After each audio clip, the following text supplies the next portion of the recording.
Welcome to Tame's Cyber Steampunk Report, where art and science harmoniously complements left and right hemispheric thought. The CSR whole brain point of view. 75 years ago, at 12:01 a.m. on August 6, 1945, my mother conceived a child in a war bunker in the city of Hiroshima. My father, while taking an early morning stroll, was vaporized at 8:16 a.m. The United States of America's Air Force dropped an atom bomb over Hiroshima. My mother was protected deep underground in a laboratory protecting her from the blast. She emerged from the ruins and drove herself to a point just outside Nagasaki. This is where her family corporation's main laboratory is located.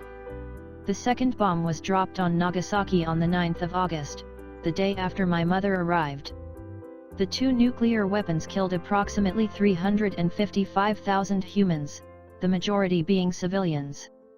The implosion outside of time-space reality created a quantum shift, ripping an opening into reality, and sparks the consciousness of alternate reality in the unborn fetus of my mother. My mother died from brain cancer, but the fetus was preserved in the family's cryogenic laboratory.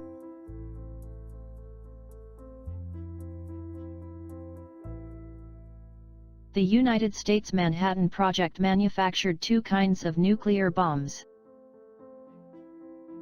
On August 6, a B-29 United States Armed Forces bomber released the weapon called Little Boy on Hiroshima, and on the 9th, the bomb called Fat Man devastated Nagasaki.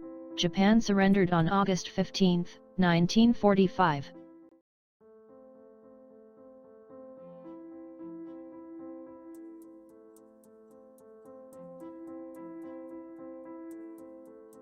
Our special feature artist today is Hans Zimmer.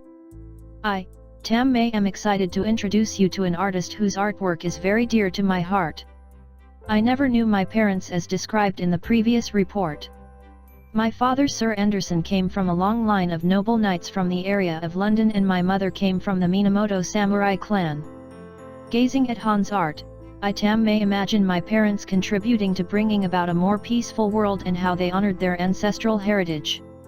As a child, Hans' father took him to castles and fortresses, and he was awestruck with these adventures. Forever intrigued with medieval times and relics, Hans' art expresses this love and admiration for medieval cultures, history, and the craftsmanship of the period. By recreating medieval chainmail armor and helmets, the love and admiration grew only stronger, and whenever he had the opportunity to visit a castle, a team of horses could not hold Hans back. Not only is Hans interested in European medieval times, he is very interested in Asian martial arts and Japanese samurai culture. Hans also is involved in historical reenactments and experimental archaeology to this very day.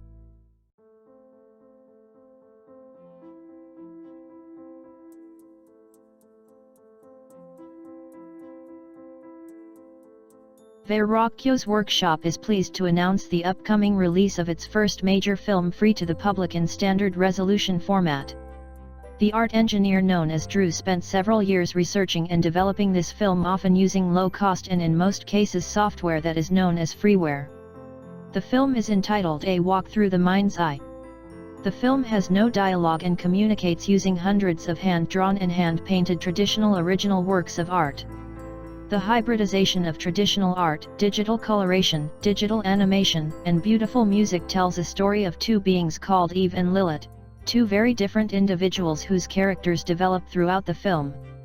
These two characters are characters from the art engineer's science fiction novel currently under development. The film is both experimental and exploratory.